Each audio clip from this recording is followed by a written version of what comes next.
TV조선 취재 기자들이 전하는 뉴스의 중심, 보도본부 한나인 저는 신효섭입니다.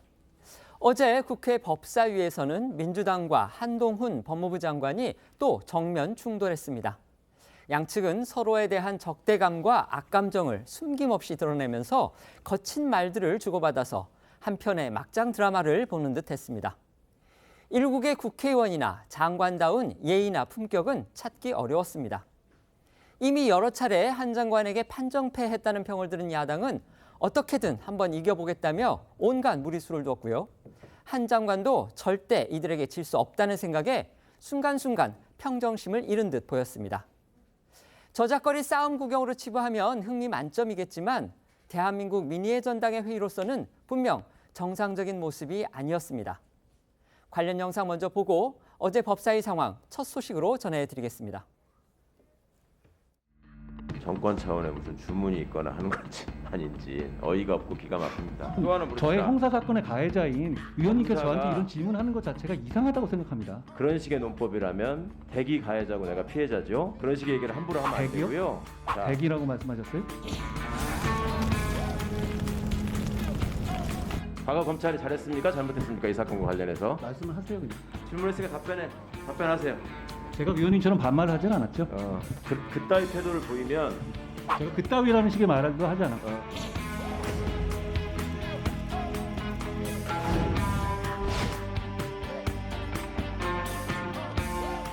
너무 심플해서 질문 같지가 않습니다.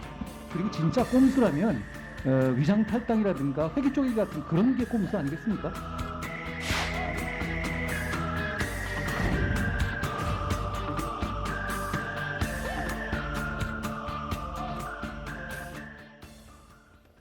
네, 법사위 상황 알아보기 전에 방금 들어온 속보 하나 먼저 전해드리겠습니다. 이재명 의원 측에서 방금 이제 SNS에 글을 올렸는데요. 이재명 후보 배우자 측에서 알려드립니다. 이런 제목으로 해서 이 후보 배우자 김혜경 씨가 오늘 오후 2시쯤에 경기 남부경찰청에 이른바 7만 8천 원 사건 등 법인카드 관련 조사를 위해 출석합니다. 이게 이재명 의원 측에서 밝힌 내용 제가 그대로 읽어드리는 겁니다. 이미 알려드린 바와 같이 김 씨는 2021년 8월 2일경에 서울 모 음식점에서 당 관련 인사 3인과 함께 점심 식사를 했고 그중에 일부는 이제 법인카드로 일부는 자신이 직접 냈다는 이런 내용을 오늘 이재명 후보 측에서 다시 한번 설명을 했습니다. 공개를 했습니다. 그러면서 이제 이재명 후보 측은 오늘도 역시 이 사건은 물론 그동안 김혜경 씨는 법인카드를 사용을 지시한 적이 없고 또 법인카드의 부당한 사용 사실도 알지 못했다 이렇게 다시 한번 해명을 했습니다. 하지만 이 부분은 어디까지나 이재명 후보 측의 일방적인 주장입니다. 오늘 경찰에서 조사하는 결과에 따라서 김혜경 씨가 과연 사법 처리를 받게 될지 그다음에 그 사법 처리를 받게 된다면 그 선이 김혜경 씨 선에서 끝날지 아니면 이재명 후보까지 그러니까 당시에 경기지사를 했던 이재명 후보 선까지 올라갈지 이 부분은 경찰 수사 결과를 봐야 한다는 거 저희가 다시 한번 말씀드리고요. 이 소식과 관련한 자세한 소식 들어오는 대로 또다시 연결해서 보도해 드리도록 하겠습니다. 방금 보신 것처럼 어제 법사위에서는요. 야당 의원들 그리고 한동훈 장관이 강대강의 맞대결을 펼쳤습니다.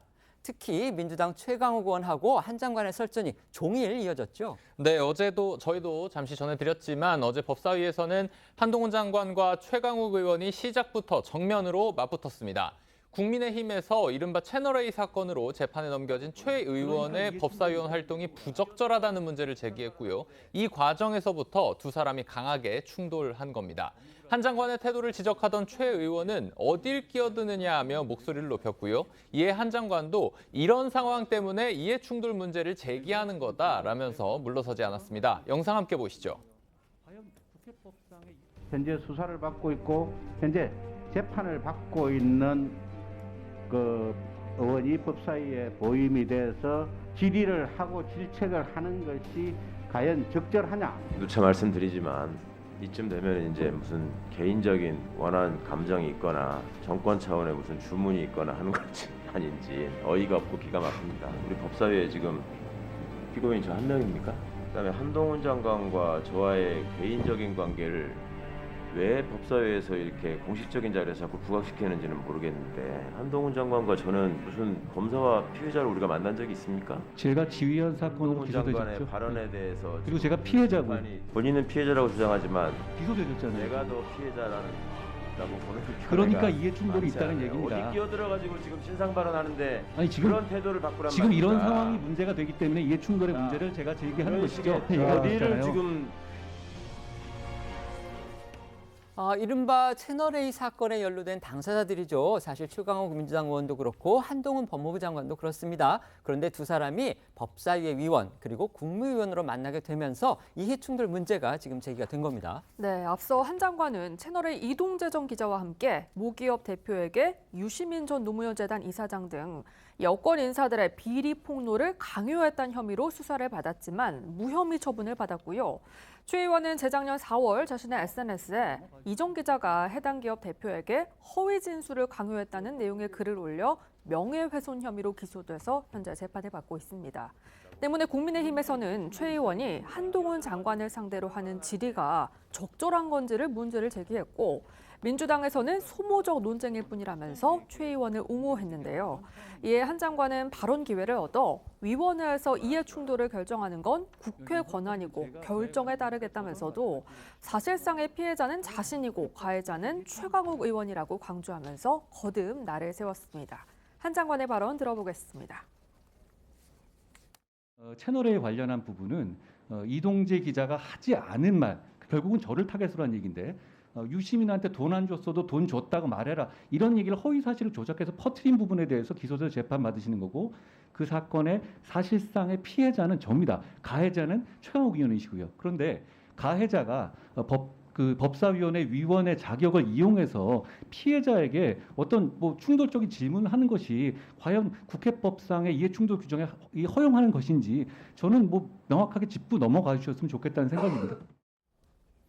이후에도 두 사람은 회의 내내 서로 말꼬리를 잡는 등 사사건건 부딪히면서 감정 싸움을 이어갔습니다. 특히 최 의원이 인민혁명당 재심 사건과 관련해서 과거 검찰의 잘못을 물었을 때 두 사람의 갈등은 극에 달했습니다. 그러니까 한동훈 장관이 이제 취임한 이후에 과거 인혁당 재심으로 이제 보상을 받은 관련자들이 있죠. 이분들이 이제 보상금을 국가에 좀 반환해야 되는 그런 상황이 생기면서 국가에 내야 될 이제 지연 이자가 있었는데 그걸 한 장관이 면제해 주는 일이 있습니다. 이 일과 관련이 있어서 이제 최 의원은 그 결정은 잘했다 그렇게 칭찬을 하면서도 인혁당 사건 등과 관련해서 검찰의 과거 잘못을 지적을 또 한 겁니다. 그러면서 두 사람 사이에 충돌이 발생한 거죠. 네, 이 최 의원은 방어적인 한 장관의 태도를 지적하면서 이 반말에 그따위라는 표현까지 썼고요. 한 장관은 자신의 형사사건 가해자인 최강욱 의원이 질문을 하는 자체가 이상하다고 생각한다며 응수를 했습니다. 들어보시겠습니다. 검찰이 과거 인혁당 사건의 재심으로 이어져서 무죄가 확정될 때까지 저지른 잘못이 과거에 있었죠? 있습니까? 없습니까? 지금 검찰이 한 건 아니고요. 과거 사실관계를 묻는다고 했습니다. 네. 과거 검찰이 잘했으면 재심으로 이게 무죄 판결이 나도록 그렇게 수십 년의 세월이 흘러야 했습니까? 아니 뻔히 아는 얘기는 좀 인정하고 갑시다. 과거 검찰이 잘했습니까? 잘못했습니까? 이 사건과 관련해서 말씀을 하세요 그냥. 저런 태도에 대해서 답변을 하세요 그냥. 네, 말씀하세요. 질문했으니까 답변하세요. 제가 위원님처럼 반말을 하진 않았죠. 그따위 태도를 보이면 제가 그따위라는 식의 말도 하지 않았고. 그런 식의 태도를 통해서 충분히 그런 표현을 하고 있습니다. 들으신 것처럼 최 의원의 반말에 분위기는 급격하게 날카로워졌고 두 사람의 감정 싸움은 끝날 기미도 없이 이어졌습니다. 급기야 국민의힘 소속인 김도우 법사위원장이 진정들 하라면서 두 사람 모두에게 자제를 요구하고 중재에 나서기도 했습니다. 인혁당 사건을 두고 이어진 두 사람의 설전 조금 더 들어보시죠. 공수처에서 지금 기소한 사건에 대해서는 그런 식의 논법이라면 대기 가해자고 내가 피해자죠. 그런 식의 얘기를 함부로 하면 안 대기요? 되고요. 자, 대기라고 말씀하셨어요? 대기라고 얘기했습니다. KBS 정현주 전 사장 배임 혐의로 기소한 적이 있죠. 대한민국 검찰이. 기억합니까? 말씀하십시오. 저 태도 가만히 보고 계실 겁니까? 지금 이 질문을 가만히 두실 겁니까?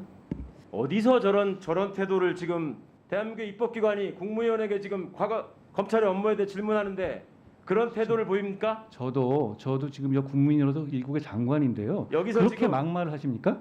막말을 할 수 있는 계기를 누가 제공했습니까? 위원님이 공격을 했습니까? 제공하셨죠. 내가 위원님이 제공하셨습니다. 검찰의 과거에 대해서 최 의원도 최 의원이지만 한 장관 역시 이제 조금도 물러서지 않는 그런 모습을 보였는데요. 이런 두 사람의 충돌, 사실 이번이 처음은 또 아니죠. 네, 그렇습니다. 이른바 채널A 사건으로 이어진 두 사람의 악연은요. 지난 5월 한 장관의 인사청문회 때도 이어졌었습니다. 당시에도 국민의힘은 최 의원의 인사청문회 참석 자격을 두고 문제를 삼았었고요. 한 장관과 최 의원 역시 채널A 사건으로 쌓인 앙금을 드러내면서 신경전을 벌였었는데요. 이 최 의원에게는 뼈아픈 기억일 한국 3M 발언 역시 이때 나온 거였습니다. 당시 두 사람의 목소리 잠시 듣고 오겠습니다. 한동훈 후보자와 저와의 악연에 대해서야 아시는 분들 많이 아시겠지만 이게 다 당선자 문제 때문에 생긴 일이고 한동훈 후보자와 저와 직접 원피고관으로 만난다거나 검사와 피고인으로 만난 적이 없어요. 저는 이미 검사가 아니고 앞으로도 검사할 생각이 없습니다. 그리고 저야말로 검사로부터 독직폭행까지 당한 피해자입니다. 그렇기 때문에 제가 무슨 검찰의 이익을 대변한다든가 이런 방식으로 앞으로 일하지 않을 겁니다. 지금 보십시오. 기증자가 한 아무개라고 나옵니다. 지금. 그리고 거기에 해당되는 것은 영리법인이라고 나옵니다. 위원님 아까 말씀하신 것처럼 한땡땡으로 나온 거 있지 않습니까? 그거 한국 3M에 갔습니다. 한국 3M. 거기 보면 영리법인으로 돼 있지 않습니까? 제가 보니까요. 제 딸 이름이 영리법인일 수는 없죠. 저는 한국 3M으로 보입니다. 앞서 전해드린 것처럼 어제 한 장관과 최 의원의 충돌은 채널A 사건으로 재판을 받고 있는 최 의원이 법사위에 참석하는 게 적절한 것인지 또 같은 사건의 당사자인 한 장관에게 질의하는 게 적절한 것인지에 대한 문제 제기로부터 시작이 됐는데요. 정치권 안팎에선 이러한 이해 충돌 논란이 오늘도 이어지고 있습니다. 진중권 전 교수는 어제 한 라디오에서 피해자인 한 장관이 법사위에 나와 있었다는 점에서 최 의원의 법사위 참여는 이해 충돌이 맞다고 주장을 했고요. 오늘 오전 또 다른 라디오에 출연한 진성준 민주당 의원은 최 의원에 대한 수사나 기소가 정치적인 사유로 이루어졌다고 주장하면서 최 의원이 법사위에서 제척돼야 한다는 건 과도한 주장이라고 반박을 했습니다. 진중권 전 교수와 진성준 의원의 이야기 직접 들어보시죠. 일단은 최강욱 의원이 법사위원으로 참여하는 것은 이해 충돌이 맞다고 보고요. 가해자지 않습니까? 적어도 지금 앉아가지고 자기가 피해자라고 얘기를 하는데 이게 참 문제거든요. 이런 의식이 문제거든요. 자기가 가해자로 기소되는데 자기가 피해자라고 보는 이 견해가 많다? 이건 말이 안 되는 것 같고 그다음에 그 피해자가 지금 나와 있단 말이죠. 라고 한다면 사실은 이건 재촉 사유가 된다고 보고요. 최강욱 의원의 수사 문제 때문에 이해 충돌이 발생하고 따라서 법사위에서 제척돼야 된다라고 하는 것은 과도한 주장입니다. 그간의 여야를 막론하고 많은 의원들이 선거법 또 그 밖에 기타 법률 위반 혐의로 수사를 받아왔던 상황이 계속되어 왔고 심지어는 여당의 의원은 자기의 혐의와 관련해서 검찰이나 법원을 상대로 직접 질문까지 하기도 했거든요. 저희들이 볼 때에는 최강욱 의원에 대한 그런 수사나 기소가 대단히 정치적인 사유로 이루어진 것이기 때문에 그런 전사들을 잘 살펴야 된다고 생각합니다.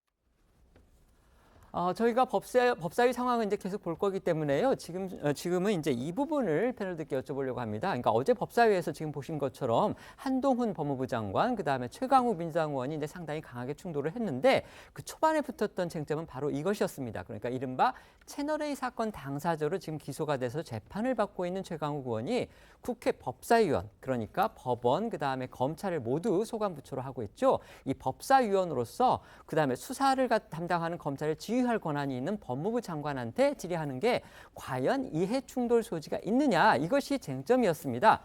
최강욱 의원은 상관없다는 입장이고 민주당도 마찬가지죠. 반면에 국민의힘 의원들, 그다음에 한동훈 장관은 이해 충돌 소지가 분명히 있다. 이 부분을 법사위 차원에서 정리를 하고 넘어가야 된다. 이렇게 주장을 했는데 역시 어떤 결론도 내리지 않은 채 결국 언쟁만 벌어지고 끝난 그런 상황으로 보였습니다. 패널들께서는 어떻게 생각하시는지 한번 여쭤보겠습니다. 이 의원님 먼저 말씀해 주시죠. 이해 충돌 소지가 있느냐 없느냐 이렇게 물어보면 그 소지가 있다고 얘기할 수밖에 없겠죠. 지금 이제 최강욱 의원이 3가지 혐의로 기소가 됐는데 허위 인턴 증명서 갖고 그 선거법 위반 그리고 이제 업무 방해 혐의로 기소가 됐는데 그 부분은 이제 직접 관련은 없어요. 다만 이제 한동훈 장관은 그 수사를 그 반부패 부장으로서 내가 지휘했다 그러니까 관련성이 있다고 하는데 그 부분 직접 관련성은 없어 보이는데 문제가 되는 거는 신라젠 취재 사건, 이제 이른바 채널A 사건인데 거기에는 이제 그 이동재 기자, 그다음에 유시민 전 장관, 그다음에 최강욱 의원, 그다음에 한동훈 장관이 당시 이제 검사가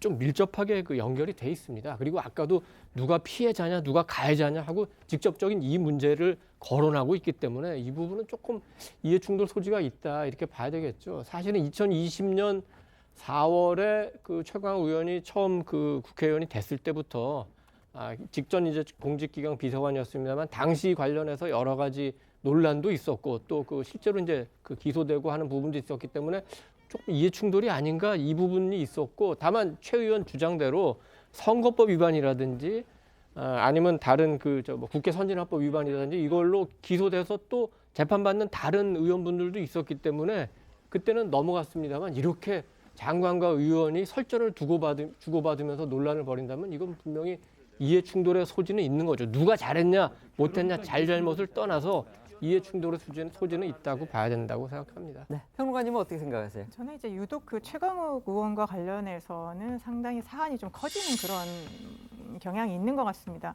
그러니까 국회의원 이해충돌 방지법의 취지라는 게 그 국회의원이 지위를 남용을 해서 사적인 이익을 추구한다는 것이죠. 그러면 최강욱 의원이 법사위원으로 있으면서 본인의 어떤 재판에 유리하게 뭔가를 이익을 얻을 것인가? 전혀 그렇지 않습니다. 그리고 어제 법사위 파행까지는 아니었지만 처음 논란도 국민의힘 의원이 처음부터 최강욱 의원이 이해충돌 문제가 있지 않느냐 이런 질문에서 시작이 됐고 또 그러면서 한동훈 장관하고 계속 공방이 벌어지면서 법사위가 제대로 운영이 되지 못했습니다. 그랬을 때 저는 그 최강욱 의원의 이해충돌 부분이 그렇게 법사위에 개인의 이익을 관철시킬 만한 그런 중요한 사안이 아니라고 보고요. 계속 이걸 가지고 법사위를 정치적으로 끌고 가는 것 자체가 저는 그 법사위가 오히려 훨씬 국민들의 이해에 반하는 그런 행위를 하고 있다. 저는 그렇게 보여집니다. 네. 어제 법사위에서는요, 또 한동훈 장관이 이제 시행령을 통해서 검찰의 직접 수사 범위를 다시 넓힌 이른바 이제 검수원복이라고 하죠. 그 시행령의 정당성을 두고서 한 장관 그리고 민주당 의원들 사이에 아주 또 치열한 공방이 오갔습니다. 네, 맞습니다. 이 민주당 의원들은 한 장관이 꺼내든 시행령 카드가 이른바 검수완박법을 만든 취지를 뒤집는 꼼수라고 주장을 했고요. 한 장관은 진짜 꼼수는 위장탈당이라고 맞받아쳤습니다. 검수완박법 통과 과정에서 위장탈당 논란을 빚은 무소속 민영배 의원 사례를 꼬집은 겁니다. 어제 법사위 모습 영상으로 보시죠. 이 조항이 과거 검찰의 수사권을 제한했던 수사권 조정, 소위 검수완박, 수사기소 분리, 이 법을 반영한 시행령 개정입니다. 그런데 그 제한하는 시행령을 가지고 수사권을 오히려 확대하는 개정안으로 만들었어요. 재분리를 통해서 그 부패범죄 안에다가 직권남용을 집어넣고 영재범죄 안에다가 마약범죄를 집어넣는 이런 공수를 했어요. 이거는 위헌 위법하다. 검사의 직접 수사 개시 범위를 대통령령으로 정하도록 하여 구체적 타당성을 갖추도록 함. 저는 의원님께서 찬성하신 내용대로 국민을 범죄로부터 보호하기 위해서 최소 필요한 내용의 시행령을 만든 것이라는 점을 말씀드리겠습니다. 그리고 진짜 꼼수라면 위장탈당이라든가 회기 쪼개기 같은 그런 게 꼼수 아니겠습니까? 이 민주당이 법무부가 추진하는 검수원복이 이 검찰의 수사권을 제한한 입법 취지를 훼손했다면서 법 해석 모순이라고 주장을 하자 한 장관은 애초부터 법안 자체가 문제였다 이렇게 응수를 했습니다. 양측 주장 들어보시죠. 2020년에 이미 6대 범죄 이외의 영역에서는 검사의 직접 수사 개시가 금지되었다. 그리고 2022년의 법을 통해서 이러한 직접 수사 범위 축소는 더욱 심화되었다. 어떻습니까? 이 법 해석이 그 법에 따라서 과거 정부가 만들었던 시행령에 따르면 저렇게 된다는 뜻입니다. 그래서 그 시행령을 제가 이번에 바꾼 정상화시킨 것이고요. 이 보도 자료에는 이 법에는 부패 경제 범죄 이외에 다른 주요 범죄도 시행령으로 허용할 수 있도록 해석된다라고 써 있기 때문에 두가 법에 대한 해석론이 동시에 존재할 수가 없습니다. 아닙니다. 그게 그 법률 자체의 위헌성을 다투는 측면에서 보는 것과 이 법을 시행한다는 걸 전제로 해가지고 만드는 시행령은 다른 내용이죠. 그리고 그 법률 이 관계없이 그게 어떻게 다르죠? 법이 그게 하나인데. 아니죠. 지금 제가 말하는 건 시행령이고 앞에 있는 건 법률이고 저희는 그 법률이 위헌이라고 권한쟁의 주장하고 있는 심판 청구 거잖아요. 대상도 법률이고요. 이 보도 자료에서 지금 해석 대상이 된 것도 법률입니다. 같은 법률입니다. 2002. 저는 근데 이걸 물어보고 싶습니다. 왜 중을 등으로 바꾸셨는지 그걸 물어보고 싶습니다. 그렇게 법을 만들어 놓으시고 거기에 대해서 맞게 시행령을 만들었는데 그걸 중으로 읽어달라 이렇게 얘기하시면 안 되죠. 이 야당과 한 장관 사이 공방이 거세지자 국민의힘이 한 장관을 엄호했는데요. 국민의힘은 한 장관과 보폭을 맞춰 이 검찰 수사 범위에 등이라는 말로 재량권을 부여한 검찰청법 수정안은 민주당이 만든 거라고 책임을 돌렸습니다. 어제 회의에서는요, 이와 함께 이제 특별감찰관, 그러니까 대통령실 특별감찰관 임명 문제도 도마 위에 올랐습니다. 민주당의 박범계 의원하고 한동훈 장관, 그러니까 두 사람은 전현직 법무부 장관인 그런 사이인데, 이 사이에서 대리전도 펼쳐졌습니다. 네, 2015년 초대 특별감찰관인 이석수 변호사가 사퇴한 이후 이어서 취임한 문재인 대통령은 5년 동안 특별감찰관을 임명하지 않았습니다. 국민의힘은 이런 민주당의 행태를 비판하고 있는 반면 민주당은 공수처를 만드는 데 집중했기 때문이라고 반박하는 상황인데요. 어제 법사위에서는 한 장관과 박범계 의원이 특별감찰관 임명 문제를 두고 신경전을 벌였습니다. 들어보겠습니다. 한동훈 법무부 장관께서는 대통령과 아주 가까우시니까 특별감찰관 임명하시라. 임명해서 지금 대통령실에 관련되는 여러 가지 이런저런 국민들의 지적과 비판이 있지 않습니까? 아시고 계시죠? 모르세요? 말씀하십시오. 네. 별 기분이 안 좋은 거는 그렇게 아니 그런 아니, 지적이 기분 안 있다는 좋은 건 아니고요. 말씀해 주십시오. 뭐 좋은 말씀해 주시는데 제가 그런 기분이 안 지적이 좋겠어요. 있다는 이참에 특별감찰관 임명이 필요하다는 생각인데 어떻게 생각하십니까? 특별감찰관 임명은 어차피 대통령 결단 사안이긴 한데요. 그 7억 7천을 장관님께서도 1년마다 매번 이렇게 같이 써오니까 저한테만 해당하는 말씀은 아닐 것 같은데 저도 책임이 있다. 여기에 대해서 여러분들이 같이 생각해 주실 문제라고 여야가 다 생각합니다. 책임이 있다 이런 예. 말씀드리는데 그래서 맨날 과거 얘기만 하지 마시고 윤석열 정부가 성공하기 위해서는 가까운 사람들에 대한 관리가 특별히 중요하다. 그게 특별감찰관의 입법 취지다. 기관의 취지다. 그런 점은 동의하시잖아요. 그 입법 취지가 5년 넘게 지켜지지 않아 왔고요. 거기에 대해서 그러니까. 많은 생각들을 해야 된다고 생각합니다. 그렇게 과거로 자꾸 돌아가시지 마시고 과거 앞으로 없이 어떻게 미래가 있겠습니까? 지금부터 특별감찰관은 2015년에 도입이 됐습니다만 문재인 정부 내내 공석 중이었습니다. 그런데 문재인 정부에서 5년 내내 안 하다가 전임 장관이 후임 장관에게 이 정권에서는 반드시 해야 된다, 빨리 해야 된다 이렇게 당부하시는 것도 모양새는 참 좋지 않습니다. 또 어제 법사위는 검찰총장 후보자 인사청문회의 예고편과도 같았습니다. 어제 야당 의원들은 이원석 총장 후보자의 수사 기밀 유출 의혹을 집요하게 물고 늘어졌습니다. 그러니까 지난 2016년에 벌어졌던 이른바 이제 정운호 게이트 이 사건을 당시에 이원석 서울중앙지검 특수 1부장이 이제 수사를 했었는데 사법연수원 동기인 법원 행정처 윤리감사관한테 그와 관련한 그러니까 자신이 수사한 정보를 유출했다 이런 의혹이 언론에 보도가 된 거죠. 이 보도들에 대해서 지금 야당이 문제를 삼은 겁니다. 맞습니다. 민주당은 이원석 검찰총장 후보자가 정운호 게이트 수사 당시에 법원 행정처의 기밀을 유출했다고 비판을 했지만 당시 직접 해당 사건을 수사한 바 있는 한동훈 장관은 법원의 감찰 업무 담당자에게 수동적으로 설명한 것이라고 선을 그었습니다. 양측의 목소리가 높아지면서 불편한 감정이 그대로 드러나는 순간도 많았습니다. 그 이원석 검찰총장 후보자 2016년에 수사 중인 법관 비리 정보를 법원 행정처에 전달했다라고 하는 내용 수사상 기밀을 유출한 것 아닙니까?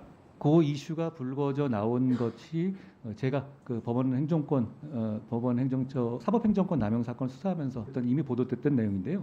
그렇지 않는데요. 지금 보게 되면 법원 행정처에 위원님 나와 있습니다. 제가 말씀을 안 들었는데 뭐가 그렇지 않다는 말씀이시죠? 지금 아니라고 지금 판단하고 계시지 않습니까? 아니 제가 답을 드릴 기회를 주십시오. 제가 상세하게 설명드릴게요. 상세하게 설명하지 말고 네 아니라고 말씀해 주세요. 아니 기밀 유출인지 아닌지만 먼저 기밀 유출이 당연히 아니죠. 저 이원석 당시 특수 1부장이 서로 소통한 상대방은 법원 행정처의 윤리감사 담당관입니다. 그리고 먼저 연락한 것도 아니고 그쪽에 연락 왔을 때 이런 부분에서 감사라든가 감사라 들으세요. 감사라든가 감찰에 참고하도록 전달하는 것이 뭐가 들으세요가 문제입니까? 아니라 진술을 받은 내용까지 구체적으로 이야기를 했다라고 하기 때문에 수사상 당시에 기밀 유출을 했다라는 그렇지 겁니다. 않습니다. 법원에서는 그래서 장관님, 법원에서 장관님, 판결하기 때문에 장관님, 재판부를 예를 장관님, 들어서 문제되는 판사가 장관님 있거나 들으세요. 그러면 판단할 수 똑같은 있어야 이야기 합니다. 지금 계속 이야기하시는 거잖아요. 아니 그렇지 않아요. 제 얘기를 동일한 막고 대상으로 계시잖아요. 했던 이야기 하는데 아니 제 얘기를 막고 다른 계시잖아요. 식으로 계속. 그렇게 판단- 아니 제가 설명드리겠다고 하지 않습니까? 그 충분히 당시에 설명 들었으니까 됐고요. 저는 반도 안 했는데 괜찮아요? 예, 충분히 들었습니다. 예. 그 지난 8월 이 앞서 청문회 등을 통해 악연 아닌 악연이 있는 이 김남국 의원과 한동훈 장관. 질의 처음부터 끝까지 신경전을 벌였는데요. 이 영상에서 보신 것처럼 질의와 답변이 서로 맞물리며 발언 내용을 알아들을 수 없는 경우도 있었고요. 서로 말을 제지하는 순간도 여러 차례 연출이 됐습니다. 결국 이제 한 장관의 이런 답변 그리고 답변 태도를 두고서 야당 의원들이 잇따라서 항의를 하고 나섰습니다. 네, 이 한 장관의 답변을 두고 야당 의원들의 항의가 이어지면서 장내에 소란이 일기도 했습니다. 권인숙 의원이 3권 분립에 관해 질의하자 공방은 극에 달했습니다. 영상으로 보시죠. 정부 부처의 법률안 심의 의결권이 있습니까? 질문하신 겁니까? 예, 질문한 겁니다. 국회의 권한입니다. 네, 없죠. 행정부가 갖는 유일한 입법권 견제 수단이 뭡니까? 대통령의 법률안 거부권이죠. 그렇다면 장관님이 대통령의 권한을 넘어설 수 있습니까? 아주 심플한 질문입니다. 너무 심플해서 질문 같지가 않습니다. 이게 내가 곧 정의라는 생각으로 가득 차 있지 않고서야 이럴 수 없죠. 이렇게 오만해도 되는 겁니까? 답변 드릴까요? 아니요. 지금 묻고 있는 거 아닙니다. 지금 너무 오만하다 그래서 너무 오만해서 묻고 싶지도 않습니다. 이후 권 의원이 너무 심플해서 진물 같지 않다는 말에 대한 사과를 요구하자 한 장관은 대통령보다 법무장관이 더 위에 있느냐는 내용은 질문으로 받아들일 수 없었다면서 불쾌하셨다면 죄송하게 생각한다고 말했습니다. 하지만 최강욱 의원이 저게 지금 사과하는 태도냐라고 지적을 하자 한 장관은 사과는 아니라고 응수했는데요. 결국 야당의 항의로 법사위 진행에 차질을 빚자 국민의힘 간사인 정점식 의원이 나서서 중재하는 상황까지 벌어졌습니다. 야당은 이제 어제 법사위에서의 상황 지금 저희가 쭉 봐왔는데요. 그 상황에 대해서 앙금이 풀리지가 않는 그런 모습입니다. 오늘도 지도부에서 한동훈 장관을 향한 비난의 목소리를 아주 집단적으로 쏟아냈죠. 네, 민주당 박홍근 원내대표는 오늘 원내대책회의에서 한동훈 장관을 겨냥해서 입법 과정이 꼼수라면서 국회를 폄하하고 야당 의원 질의를 비꼬았다면서 한 장관의 태도를 비난했습니다. 들어보겠습니다. 나는 소통령이다. 한마디도 지지 않겠다라고 외치는 듯한 한동훈 법무부 장관의 태도는 마치 미운 7살 같았습니다. 입법 과정이 꼼수라며 국회를 폄하하고 야당 의원 질의에는 너무 심플해서 질문 같지가 않다고 비꼬았습니다.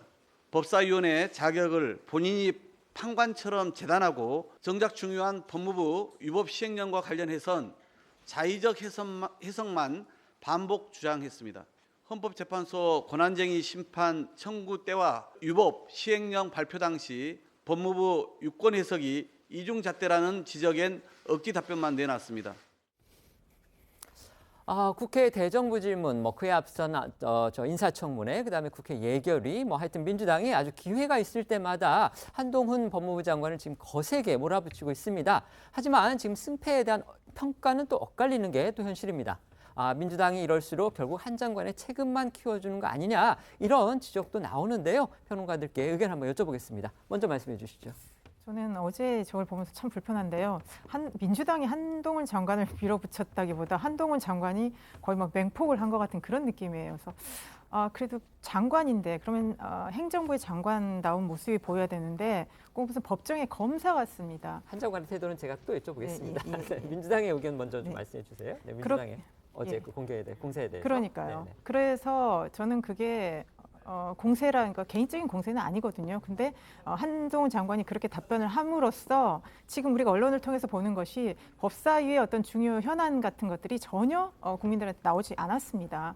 그리고 지금 여러 가지 윤석열 정부의 문제점이랄지 그리고 민생과 관련된 여러 가지 것들에 있어서 전혀 국회가 지금 어떤 협치할 수 있는 그런 환경이 전혀 안 돼 있기 때문에 저는 그 법사위의 문제가 아니라 저는 기본적으로 장관이라면 윤석열 정부의 어떤 국정 운영을 위해서 어떤 그 국회도 좀 존중을 하면서 문제를 풀어나가는 저는 그런 자세 전환이 필요한 것 같습니다. 어제 민주당의 공세에 어떻게 보셨습니까?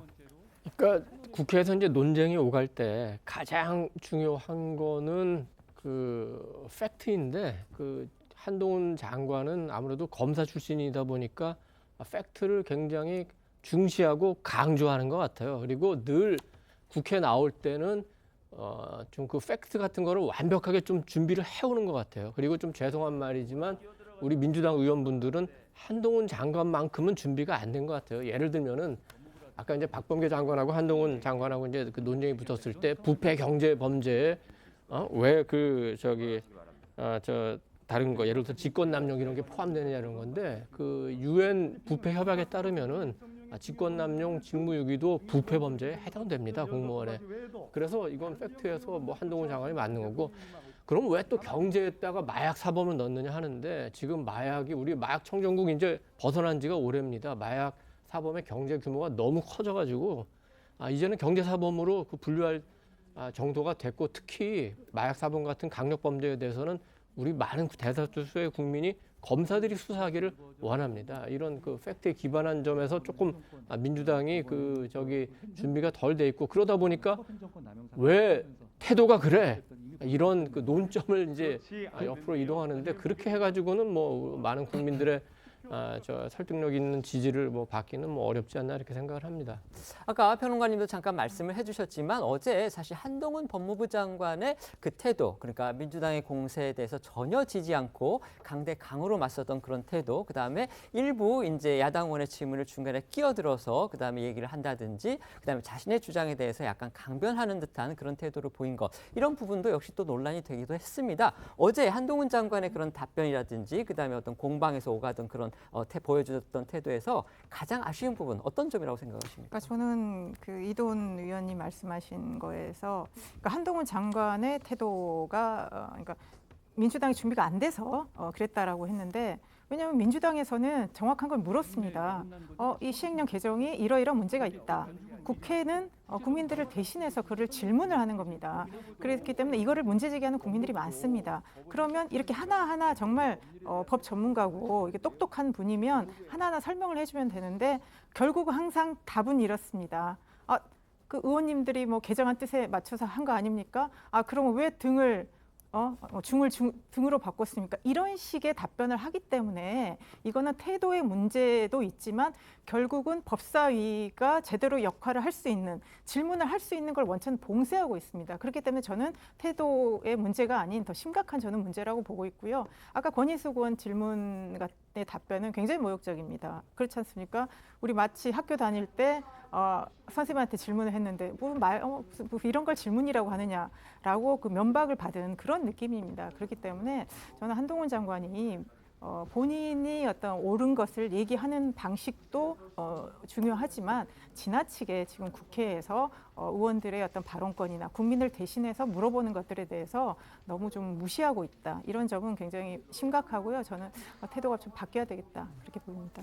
그러니까 이제 어제 저도 보면서 한 장관의 이 태도가 이 오만과 자신의 경계선을 굉장히 아슬아슬하게 오가고 있다. 이런 좀 인상을 받기도 했거든요. 어떻게 보셨어요? 그러니까 정치적으로 볼 때 늘 이기는 게 좋은 건 아니에요. 그리고 아마 한 장관도 그거를 알고는 있을 것 같은데 우리가 이제 많은 분들이 좋아하는 초한지를 보면은 초나라의 항우가 한 번도 전투에서 지는 적이 없습니다. 그렇지만 결국은 그 한나라의 유방이 전쟁에서 이기고 천하를 통일하잖아요. 무슨 차이가 있었을까요? 유방은 사람의 마음을 잡은 거죠. 그래서 만약에 권인숙 의원이 모욕감을 느꼈다면은 그거는 한 장관이 잘못한 측면이 있습니다. 그리고 한 장관을 응원하는 많은 분들도 어제 답변 태도에 대해서는 조금 문제가 있는 거 아니야 이렇게 생각할 수 있어요. 근데 한 장관 입장에서 보면은 어제 상임위는 굉장히 중요했어요. 왜냐하면 검수완박법 그리고 아까 검수원복이라고 해가지고 이제 시행령인데 이거는 검찰로서는 굉장히 사활적 이익이 걸려 있기 때문에 검찰을 대표해서 법무부 장관이 싸우지 않을 수가 없었어요. 그런 부분은 이해합니다. 그래서 어제가 4라운드였어요. 첫 번째 인사청문회, 두 번째 본회의, 세 번째 지난 상임위. 다음에 이제 5라운드가 되는데 그때는 이제 조금 달라진 모습을 좀 보여줬으면 어떨까. 그리고 하나를 덧붙이면은 아까 최강욱 의원 또 박범계 전 법무부 장관 의원과의 얘기하는 걸 보면 아직까지는 그 지난 감정들이 좀 남아 있어요. 이제 감정은 조금 자제하시고 5라운드부터는 이제 조금 달라진 모습, 조금 그 미래로 가는 모습을 보여주면은 여도 야도 우리 국민들도 다 좋아할 것 같습니다.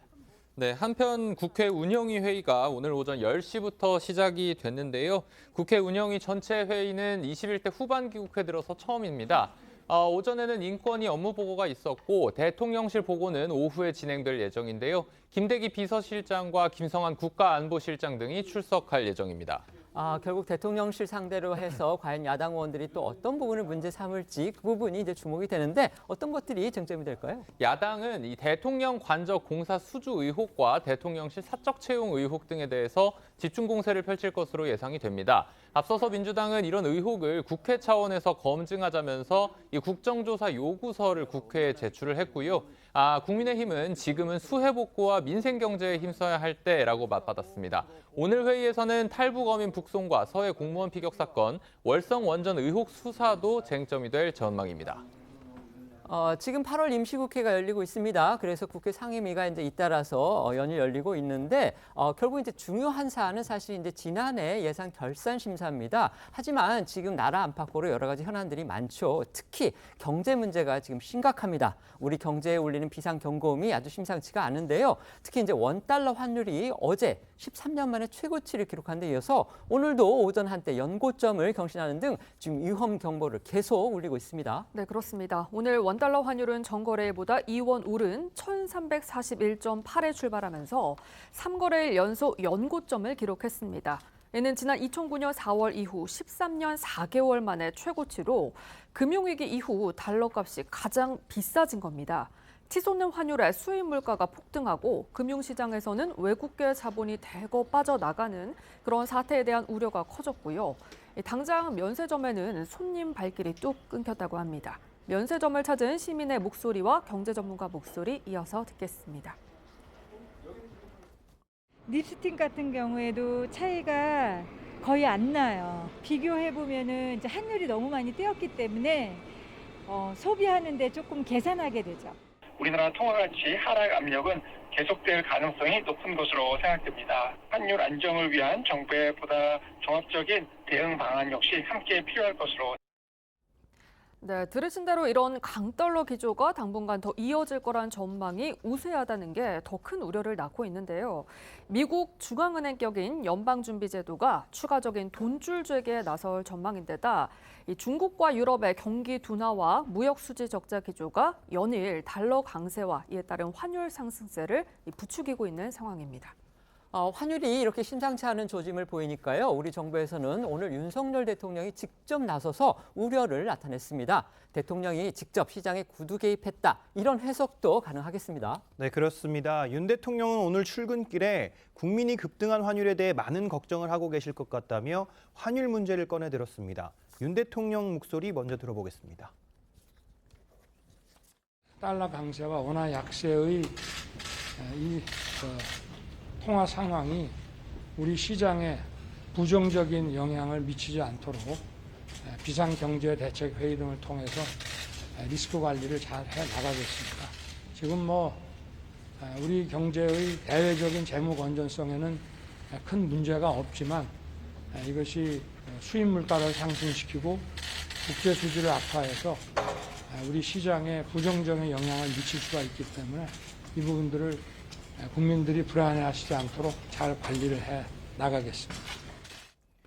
윤 대통령은 주요 통화별 가치 등락폭을 일일이 나열하기도 했습니다. 원화뿐 아니라 유로화와 파운드화, 엔화 등 주요 통화들도 하락세를 보이고 있다며 달러 초강세가 글로벌 현상이라는 점을 지적하고 나섰습니다.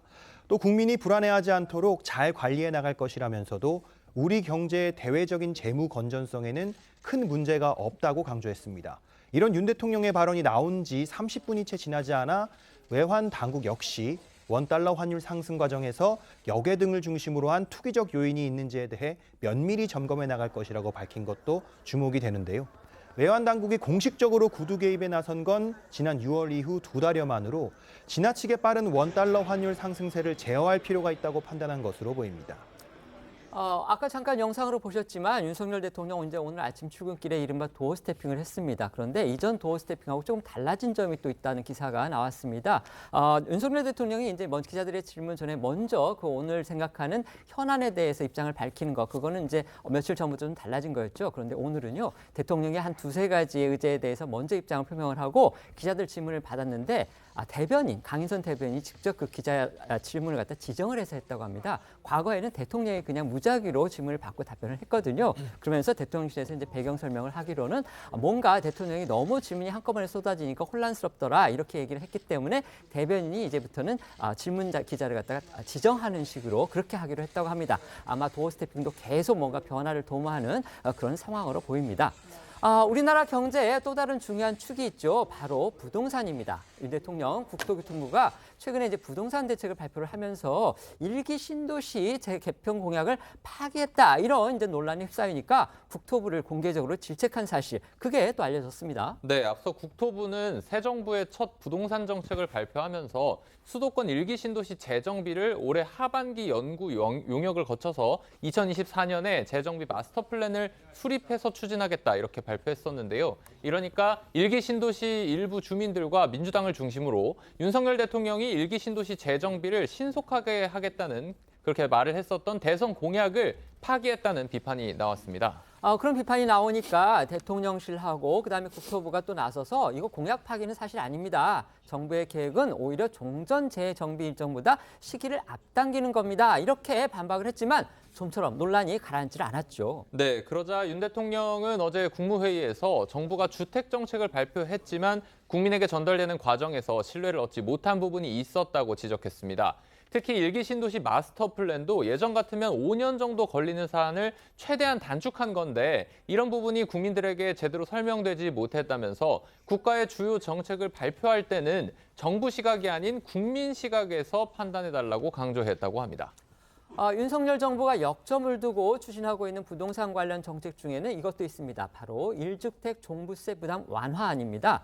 그런데 관련 법안이 지금 정부가 설정한 입법 시한을 넘겨서 국회에서 표류 중이어서요. 국민한테 피해가 돌아갈 거다. 이런 또 우려가 나오고 있습니다. 네, 맞습니다. 정부는 지난달 세제 개편안을 통해 징벌적 종부세 부담을 완화하겠다는 취지로 1세대 1주택자를 대상으로 종부세 부담 완화 방안을 발표했었는데요.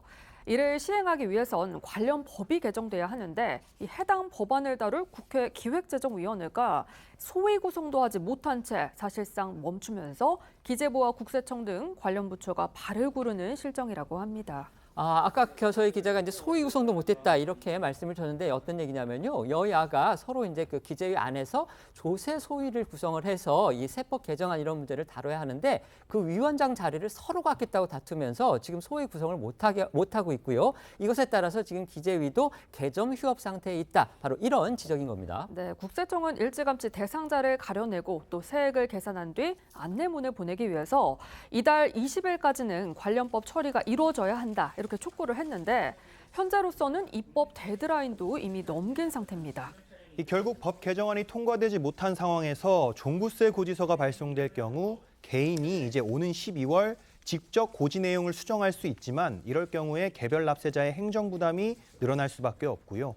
내용을 잘 몰라서 신청을 하지 못하거나 잘못 신청하는 사례도 속출할 것이라는 지적도 나오고 있습니다. 이번 종부세 부담 완화안에 따라 세부담이 줄어들거나 납세 방식에 따라 유분리가 달라지는 대상이 최대 50만 명에 이르는 것으로 집계되고 있는 만큼 큰 혼란이 현실화될 수 있다는 우려도 커지고 있습니다.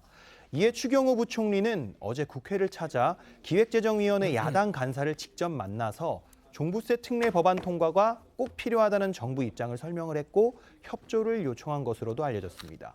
하지만 민주당은 법안 자체를 반대하는 건 아니라면서도 시간을 갖고 내용을 살펴야 한다는 입장인 것으로 전해지고 있습니다. 반면 국민의힘에서는 민주당의 발목 잡기로 부동산 세금 완화책이 무산될 위기에 처했다고 비판하고 있는 상황입니다. 지금 현장 상황 연결하겠습니다. 이재명 후보의 부인 김혜경 씨가 경찰을 출두하고 있는 그런 모습입니다. 아까 저희가 프로그램 초기에 속보로 전해드렸었는데요. 이재명 의원의 부인인 김혜경 씨가 이른바 경기도 법인카드 이용 의혹 사건과 관련해서 경기 남부경찰청에 조사를 받기 위해 지금 출석을 했습니다. 김혜경 씨 같은 경우는요, 뭐 저희가 더 아시다시피 지난 대선 과정에서 경기도지사, 그러니까 남편이 경기도지사를 맡고 있는데 자신이 경기도의 법인카드를 유용을 했다. 그러니까 사적인 활동, 그러니까 음식을 먹고 그다음에 이른바 어떤 물품을 사고 이런데 그 법인카드를 이용했다는 의혹을 받았죠. 그것과 관련해서 고발이 된 상태고 지금 경기 남부경찰청에서 수사를 해왔는데 오늘 지금 방금 전에 경찰에 출석을 한 겁니다.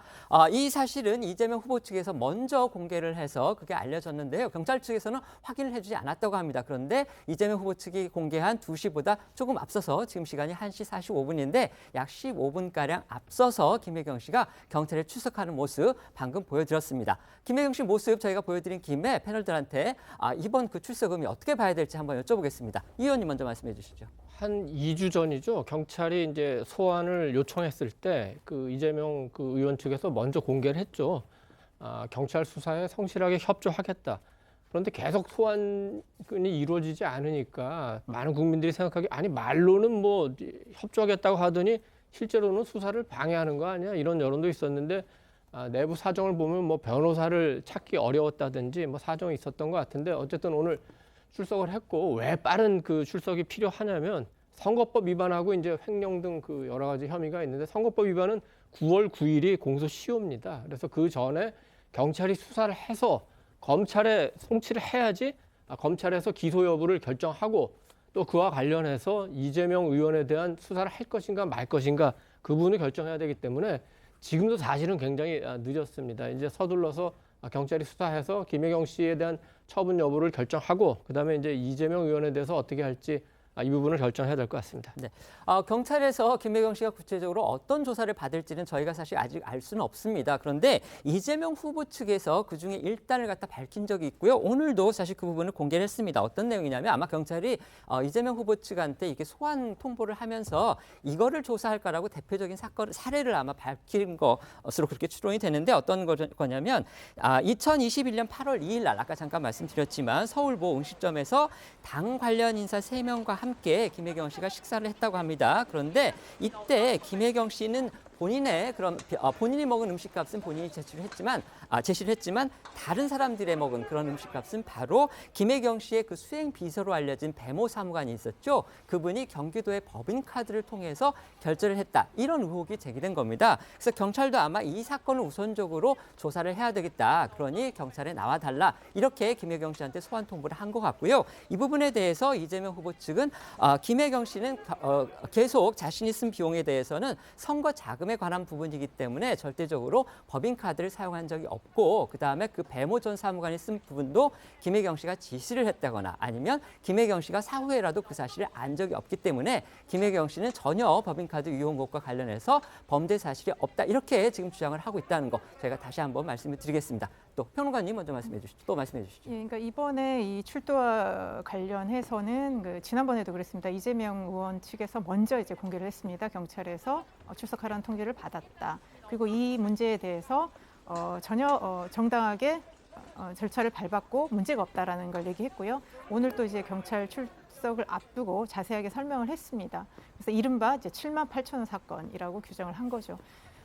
그리고 오늘 아침에 이제 우상호 비대위원장 같은 경우도 이 법인카드 사용 문제에 대해서는 배우자는 전혀 몰랐고 도의적 책임을 진다. 이 부분에 대해서는 지난번 대선 과정에 충분히 설명이 됐다. 그래서 기소될 가능성은 없다라고 명확히 얘기를 했습니다. 그래서 저는 경찰이 뭐 누구나 법 앞에 평등하게 잘 처리할 거라고 보고요. 만약에 김혜경 씨의 문제가 법적으로 문제가 있다면 더 다른 많은 문제들도 법 앞에 평등하게 다뤄져야 된다. 그런 생각입니다.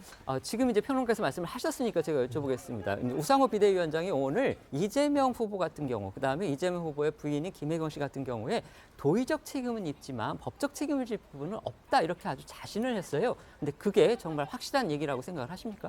법적으로 굉장히 큰 문제가 있죠. 우선 그 경기도의 법인카드를 유용한 거는 그 이재명 후보와 김혜경 여사 두 분이 다 인정한 거 아닙니까? 더 문제가 되는 거는 그 법인카드를 쓰는 게 잘못된 걸 알아요. 아니까 개인카드로 먼저 쓰고 시간하고 그 금액에 맞춰서 법인카드로 다시 결제해요. 굉장히 좀 표현이 그렇지만 악랄한 수법이죠. 국고를 그 손실 내기 위한 문제가 있고. 격하십니다. 악랄하다는 부분은. 또 하나는 그 저 배모 씨가 쓴 카드가 하나가 아니에요. 총무과에 있는 5개에서 7개 카드를 돌렸었는데 그거는 배모 씨 차원에서 할 수 있는 일은 아니에요. 그렇기 때문에 누가 시켰는지, 누구의 비호 속에 했는지 이 부분을 그 조사하면 되고 아까 이제 우리 김평론께서 78,000원 사건이라고 그랬는데 2021년 아까 말씀하신 8월 21일 종로에 있는 중식당 그 사건은 아마 경찰에서 소환하면서 예시를 한 게 아니라 이재명 의원 측에서 일부러 이거를 앞에 내세웠을 거예요. 왜냐하면 그 당시 식사했을 때는 경기도 법인카드로 쓰지 않았어요. 그 김혜경 씨는 그때 정치자금 카드로 먹었거든요.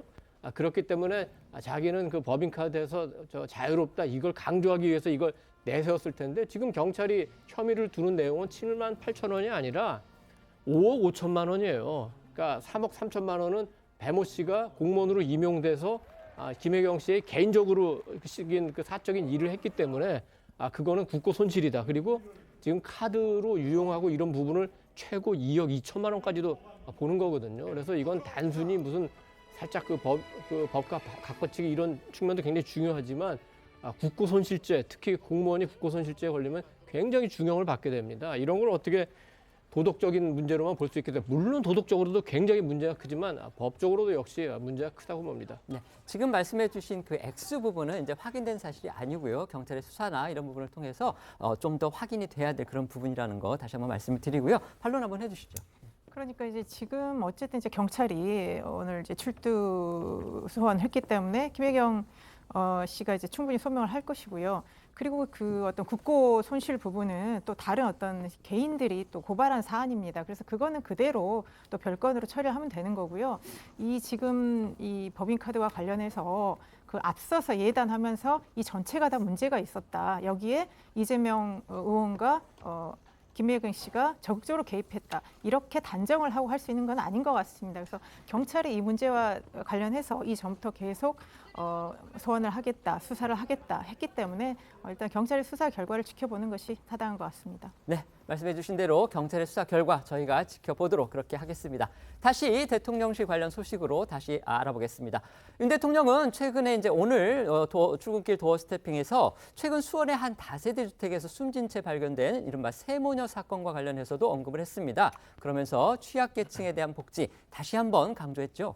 지난 21일이었죠. 경기 수원시의 한 다세대 주택에서 세 모녀가 숨진 채 발견되는 안타까운 사건이 있었습니다. 이들은 어머니가 암투병 중이었고 두 딸 역시 희귀병을 앓고 있던 것으로 전해지고 있고요. 현장에서 발견된 메모에서 건강 문제나 경제적 어려움을 호소하는 유서 같은 내용들이 발견된 것으로 미뤄볼 때 병마에 극도의 생활고까지 더해지면서 극단적 선택에 내몰린 것으로 추정됩니다. 그래서 안타까움을 더하고 있죠. 특히 이들은 수원 자택에 이사한 후 전입신고를 하지 않아서 관할 지자체의 이 지원 혜택도 제대로 받지 못한 것으로 보이는데요. 전입신고를 하지 않은 이유는 구체적으로는 확인되지 않고 있지만 채무관계 등으로 인해서 주소지를 숨기기 위해서 전입신고를 하지 않았을 가능성도 제기되고 있습니다. 윤 대통령은 오늘 출근길 첫 번째로 이들의 사연을 언급했고요. 복지정보 시스템이 제대로 작동되지 않는 사각지대에 대해 특단의 조치가 필요하다고 강조했는데요. 윤 대통령의 목소리 들어보겠습니다. 우리 자유와 연대의 기초가 되는 이 복지에 관해서 그동안 이런 정치 복지보다는 약자 복지로 자신의 목소리를 어려움을 한 목소리로 낼 수 없는 그런 약자들을 찾아서 이분들의 그 어려운 삶을 배려를 하겠다고 국민 여러분께 말씀을 드려왔는데 중앙정부에서는 이분들을 잘 찾아서 챙길 수 있는 시스템을 만들고 자치단체와 협력해서 이런 일들이 또다시 발생하지 않도록 대통령으로서 어려운 국민들을 좀 각별히 살피겠습니다. 대통령실 입장에서는요, 김건희 여사를 둘러싼 리스크도 사실 풀어야 할 숙제입니다. 이와 관련해서 민주당 일부 의원들이 어제 전격적으로 특별검사법을 발의를 했습니다. 국민의힘이 곧바로 이건 대선 불복이다 이렇게 반박을 하면서 지금 이를 둘러싼 여야의 정쟁이 커질 그런 조짐을 보이고 있습니다. 네, 그렇습니다. 민주당 초선 강경파 모임인 철험회 소속 김용민 의원 등은 어제 김건희 여사의 주가 조작과 허위 경력 사건 등의 진상규명을 위한 특별검사 임명 등에 관한 법률안을 대표 발의했습니다. 진성준 민주당 수석 원내부대표는 오늘 라디오 인터뷰에서 김건희 여사를 둘러싼 의혹에 대해 검찰과 경찰이 제대로 수사를 하지 못하고 있다며 특검법이 당론으로 추진될 수 있다고 밝혔습니다. 반면 국민의힘에서는 민주당이 정치 공세를 하고 있다며 반박하고 나섰는데요. 박형수 국민의힘 원내대변인은 오늘 라디오 인터뷰에서 특검은 수사가 끝난 상황에서 국민 눈높이에 미치지 못할 때 하는 건데 수사가 진행 중인 상황에서 특검을 발의하는 건 정치 공세에 불과하다고 목소리를 높였습니다. 여야 공방도 들어보겠습니다. 당에서 심각하게 보고 있습니다. 도이치모터스 관련 주가 조작 의혹 문제라든지 또 학력이나 경력을 위조한 문제에 대해서 검찰과 경찰이 제대로 수사하지 못하고 있는 것 같거든요. 제대로 수사가 되지 않겠다라고 하는 우려가 당내에 굉장히 큽니다. 그래서 김용민 의원이 특검법을 발의했습니다만 상황에 따라서는 이것이 당론화될 가능성도 배제할 수 없습니다. 대표적인 정치 공세라고 생각을 합니다.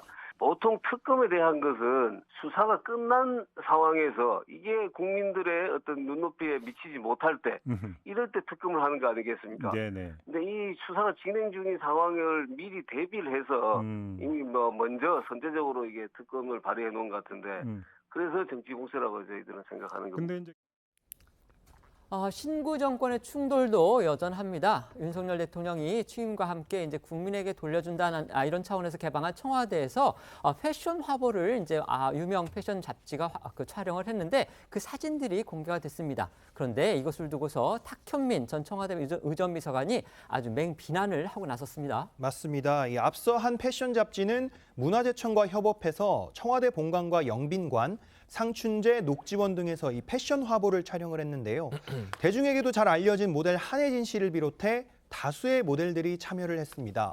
새로 공개한 청와대라는 공간과 패션을 동시에 소개하는 컨셉으로 모델들은 다양한 한복과 드레스를 입고 파격적인 포즈를 선보였습니다. 문화재청 관계자는 우리 문화유산에 대한 관심이 방문으로 이어지도록 하기 위해서 패션 잡지와 협업을 추진했다고 화보 촬영 배경을 설명을 했습니다. 이 화보가 어제 공개가 됐는데요. 탁현민 전 청와대 의전 비서관은 곧바로 자신의 SNS를 통해 국가의 품격이 떨어졌다고 비판했고요. 윤 대통령이 청와대라는 대한민국 역사의 중요한 상징적 공간을 과반의 국민적 동의 없이 폐쇄를 했다면서 이 실패한 결정이다. 그 값을 치러야 될 것이라고 주장했습니다. 또한 탁 전 비서관은 윤석열 정부의 청와대 개방을 일본이 창경궁을 유원지인 창경원으로 만들었던 것에 빗대서 윤석열 정부의 청와대 폐쇄는 어떤 이유가 있는 것이냐고 반문하기도 했습니다. 앞서 말씀드린 대로 김건희 여사를 둘러싼 의혹과 관련해서 민주당이 전격적으로 물론 이제 당 차원은 아닙니다. 일부 의원들이 이제 발의를 한 거긴 하지만 어쨌든 민주당 차원에서의 특검법이 지금 발의가 됐습니다. 국민의힘은 이거 정치 공세고 그다음에 대선 불복에 가깝다 이렇게 지금 맞서고 있으면서 결국 이 문제가 여야의 또 다른 이제 충돌거리 내지는 정쟁거리로 비화할 그런 조짐이 지금 뚜렷합니다. 패널들께 어떻게 보시는지 한번 여쭤보겠습니다. 이 의원님 먼저 말씀해 주시죠. 특검 발의하신 분들을 보니까 그 정청래, 서영교 지금 이제 최고위원 나오신 그 후보분들이죠. 장경태, 황운하, 김승원 이분들은 이제 이른바 철험회 소속 의원분들이시죠. 그리고 이제 꼼수 탈당 논란 일으켰던 민영배 의원 이런 분들이 이제 그 힘을 모아서 발의했다고 보면은 대체로는 어떤 정치적 목적에서 이게 이루어졌는지 우리가 상상할 수 있을 것 같고 또 하나는 지난 한 이제 2년 정도 됐죠. 그 서울중앙지검에서 열심히 수사했는데 박범계 전 법무부 장관의 고교 후배인 이제 이정수 지검장 시절에도 수사가 이루어졌기 때문에 그때 당시 기소를 하지 못했다면 혐의를 밝히는데 뭐 그렇게 쉽지는 않은 것 같고 어쨌든 뭐 지금 검찰에서 수사 중이니까 그거는 뭐 수사 지켜보기로 하고 탁현민 그 비서관 얘기에 대해서도 한마디 좀 그 하고 싶은데 탁 비서관은 뭘 알고 저런 얘기를 하는 건지 모르겠습니다. 작년 8월에 그 이 거론됐던 잡지의 표지 모델이 누구냐? 바로 질 바이든 그 미국 대통령 부인입니다. 어디서 찍었냐? 백악관에서 찍었습니다. 작년 1월에 표지 모델이 누구였냐? 카멜라 해리스 미국 부통령이었습니다. 이 잡지에는 영국의 황실도 나오고 엘리자베스 여왕도 나오고 굉장히 많이 나옵니다. 특히 품격에 대해서는 우리 탁현민 전 비서관이 아주 훌륭한 메신저는 아니죠. 그분이 저술했던 책의 내용이라든가 이런 걸 볼 때 꼭 품격을 지켰는지는 잘 모르겠고 우리 국민들은 아마도 탁현민 비서관보다는 한혜진 모델이 훨씬 품격 있다고 생각하고 우리 정치인들보다는 우리 디자이너들이나 우리 모델들이 훨씬 품격 있다고 생각할 겁니다. 개인적인 의견으로 저희가 생각하겠습니다. 네, 말씀해 주시죠. 저도 두 가지 건에 대해서 다 말씀드려야 될 것 같습니다. 전 민주당에서 김건희 여사 특검법을 발의하기까지 된 상황을 좀 저는 성찰해야 된다고 봅니다. 오죽했으면 이렇게까지 했을까 싶어요. 작년에 대선 때부터 김건희 여사와 관련된 의혹이 얼마나 많았습니까? 뭐 주가 조작도 시작해서 허위 학력. 보통 일반인들이라면 할 수도 없는 그런 거죠. 그리고 근데 지금 대통령이 또 당선된 이후에도 계속 김건희 여사와 관련해서 잡음이 끊이지 않습니다. 사적인 어떤 관계를 공적인 뭐 순방에 동행한다거나 또 최근에는 관저공사에 또 사적인 인연이 있는 사람의 업체를 또 수의 계약했다거나 이게 끊이지 않습니다. 그러면 대통령 부인이 이런 공적 역할을 하고 있지 않습니까? 이런 정도의 결함이 있으면 우리나라에서 공직 후보자도 되지 못합니다. 그런데 공직자도 아니면서 대통령 배우자이기 때문에 훨씬 많은 권력을 행사하는 거거든요. 그러면 이런 문제점들을 법이나 정치적으로 해결하지 않고서 계속 간다고 했을 때 과연 국민들이 이것을 이해할 수 있겠느냐. 그런 문제가 있습니다. 그래서 정말 대통령께서 말씀하신 법과 원칙, 법 앞에 만인이 평등하다면 김건희 여사에 대한 이런 의구심들을 다 해결해야 된다 그렇게 봅니다. 그리고 이제 저는 이 사진을 청와대 사진을 보면서 저는 상당히 좀 불편했습니다. 일단 사진이라는 거는 공간과 좀 어울려야 되는데 아까 보시는 것보다 훨씬 더 파격적인 의상과 이런 포즈들이 있었습니다. 그래서 전 청와대의 지금 이런 것과 어울리지 않다. 이게 과연 외국인들에게 이 청와대를 홍보하는 데 도움이 될까 싶었고요. 저는 꼭 이게 어떤 탁현민 의전 비서관의 비판이어서 뭐 문제가 있다 없다 이렇게 따지고 싶은 게 아니라 전반적으로 좀 어울리지 않고 문화재청이 지금 이거를 하는 진짜 무슨 청와대청이 됐나 이런 비판에 대해서도 좀 살펴볼 필요가 있을 것 같습니다.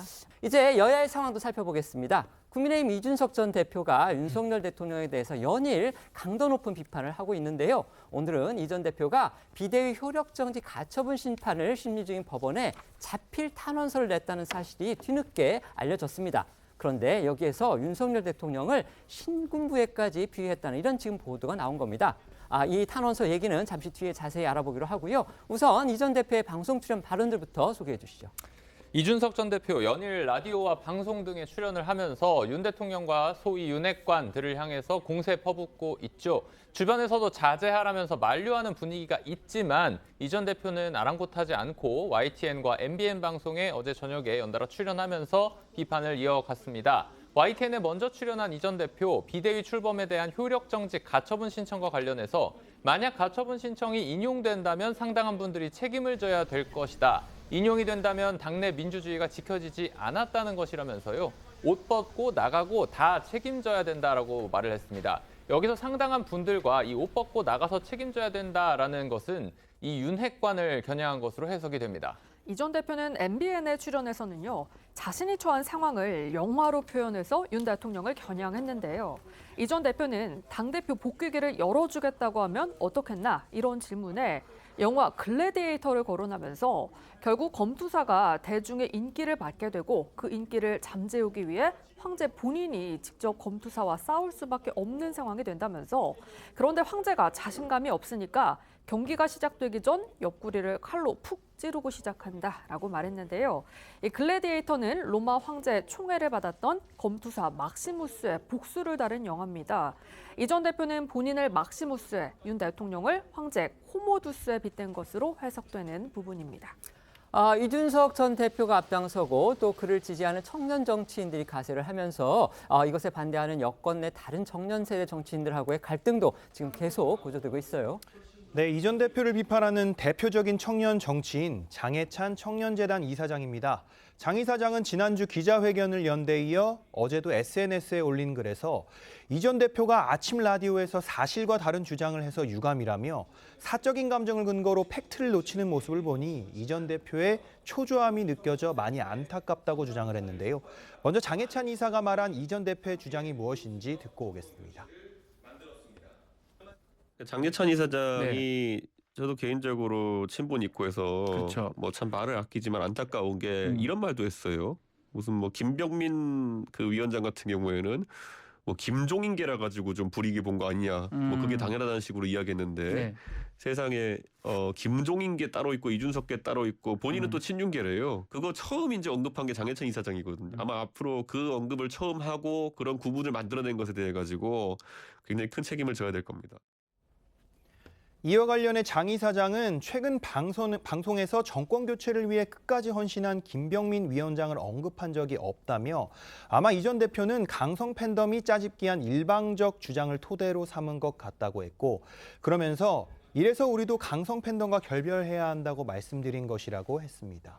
네, 이런 가운데 이준석 전 대표가 낸 가처분 신문 결과가 이르면 이번 주 내로 나올 거라는 예상과 달리 또 연기되면서 이번 주 내로 이달 안에 나오기는 좀 어려울 걸로 보입니다. 가처분을 심리 중인 서울 남부지법 관계자는 오늘 이 전 대표 가처분 사건이 다음 주 이후 결정 날 예정이라고 밝혔습니다. 또 법조계에 따르면 이 전 대표는 지난 19일 A4 용지 4장 분량 자필 탄원서를 법원에 제출했다고 하는데요.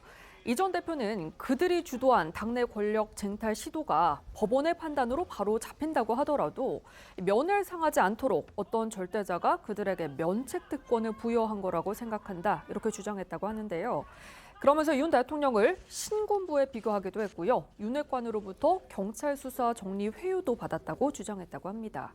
그간 윤 대통령을 간접 비판해온 이 전 대표가 절대자 프레임을 동원해서 윤 대통령에게 직격탄을 날린 것으로 상당한 파장이 예상되고 있습니다. 네. 이와 관련해 이준석 전 대표는 오늘 SNS에 연달아 글을 올렸는데요. 이 중 문화일보의 자필 탄원서 기사를 공유하면서 도를 넘었다, 격앙, 기사 내려고 법원에 낸 자필 편지를 유출하고 셀프 격앙까지 한다라고 적었는데요. 이는 국민의힘이 매체를 이용해서 자신의 탄원서를 유출한 뒤 여론전을 하고 있다는 주장으로 보입니다. 이제는 이제 민주당 얘기해 보겠습니다. 민주당 전당대회가 5일밖에 남지 않았는데 아직도 여전히 시끄러운 그런 상황입니다. 특히 이제 권리당원의 무슨 뭐 전원투표 우선 당원 이 부분이 또 논란이 되고 있다고 하는데 한번 설명해 주시죠. 말씀해 주신 대로 민주당 전당대회가 5일 남았습니다. 아직 수도권 경선이 남았지만 어차피 대표는 이재명, 즉 어대명이라고 하는 이런 흐름은 굳어진 분위기 속에서 민주당이 최근 신설한 권리당원 전원투표 우선 당원이 또 다른 논란이 되고 있는 상황입니다. 당원 80조 개정 논란에 이어서 친명과 비명 간의 갈등이 재점화될 가능성이 보이는 거죠. 해당 조항이 통과가 되면은 당의 의결 결정 구조가 무력화할 수 있다는 우려가 당내 팽배한 상황이라고 합니다. 사실상의 팬덤 현상이 강한 이재명 의원이 당대표가 될 경우 민주당을 완전히 좌지우지하는 사당화가 현실화할 수 있다라는 그런 논리인데요. 이와 관련해서 당대표 후보인 박용진 의원은 민주당이 개혁에 따른 정당이 될까 무섭다라고 말하면서 이재명 의원을 비판했고요. 그러면서 처음으로 신당 출연 가능성까지 언급해서 눈길을 끌었습니다. 관련해서 목소리 듣고 옵니다. 호남신당이 따로 나올 수 있는 거 아니야? 이런 관측들도 나오던데 그건 어떻게 보세요? 실제 호남 쪽에서 그런 우려와 지적들을 많이 받아요. 그래서 민주당이 만일에 신생정당 나오면 완전히 팽당할 거야 이런 우려들도 많이 하시더라고요. 대한정당이 탄생하면 만들어지면, 예. 민주당 팽당할 수 있다는 얘기가 호남에서 들려와요. 예. 그런 예를 들면서 말씀들 하시죠. 그래서 민주당이 정말 죽기 살기로 변화해야 된다고 생각하고 있습니다. 패널 듣기 두 가지 사항을 여쭤보도록 하겠습니다. 우선 국민의힘과 관련해서는요. 서울 남부지법이 이번 주 안에는 가처분 신청의 심리 결과가 나오기 힘들다 이렇게 밝혔습니다. 이게 과연 어떤 의미인지 궁금하고요. 그다음에 야당과 관련해서는 박용진 의원이 방금 이제 신당과 관련한 발언, 물론 이제 뭐 질문자가 사회자가 질문을 하고 거기에 대한 답변이기는 했습니다만 호남 지역에서 벌써 그런 얘기들이 나온다 이렇게 해서 호남 신당 가능성에 대해서 언급을 한 겁니다. 이 두 사안에 대해서 어떻게 생각하시는지 여쭤보겠습니다. 먼저 말씀해 주시죠. 가처분은 뭐 다음 주에 나온다고 하니까 법원의 결정을 뭐 지켜보면 될 것 같고, 그다음에 이제 민주당 같은 경우에는 우리 호남 분들이 오랜 동안 민주화 투사인 그 김대중 대통령을 지지를 했었죠. 그 다음에 지지가 노무현 대통령에게 잠깐 갔다가 안철수 의원에게 좀 갔다가 이제 문재인 대통령에게도 갔었는데 지금은 조금 그 갈 길을 몰라 하는 것 같아요. 우리 호남 분들은 대의 명분을 굉장히 중요시하고 도덕성을 굉장히 중요시한다고 생각합니다. 그런 호남 유권자들이 어디로 향할지 그건 조금 두고 봐야 될 것 같습니다. 네, 말씀해 주시죠. 네, 지금 이제 뭐 가처분 신청이 좀 결정이 좀 지연되는 그런 거는 아마 좀 숙고가 더 필요하다 그런 생각인 것 같습니다. 그런데 이게 너무 지금 장기화되면서 정말 사법부까지도 이 정치 소용돌이에 몰아나는 건 바람직하지 않고요. 참 국민 입장에서 한 사람으로서 이준석 대표의 언제까지 저런 발언 그리고 언제까지 국민의힘이 저걸로 내용을 겪는 것을 봐야 되는지 좀 보기 힘들다 이런 생각이 들고요. 민주당 지금 당원 투표 개정 관련해서는 아마 또 전당대회를 앞두고 지난번에 당원 80조 개정 관련해서 여러 가지 논란이 있었고 이전에 몇 번 시행했던 전당원 투표로 인한 의사결정을 이번에 당원에 명시하는 것이 또 다시 논란이 되고 있습니다. 그런데 물론 그 직접 민주주의라는 것, 당원들의 의견을 반영하는 것이 굉장히 좋은 민주주의이기도 하지만 지금 우리나라 또 대의민주주의입니다. 그래서 이런 것들에 대해서 장단점을 충분히 고려하면서 당원 개정에 반영이 되어야 된다. 저는 그렇게 보고 있습니다. 네. 저희는 1분 뒤에 다시 돌아오겠습니다. 오늘 준비한 소식은 여기까지입니다. 저희는 내일 오후 1시에 더 핫한 소식으로 찾아뵙겠습니다. 시청해 주셔서 고맙습니다.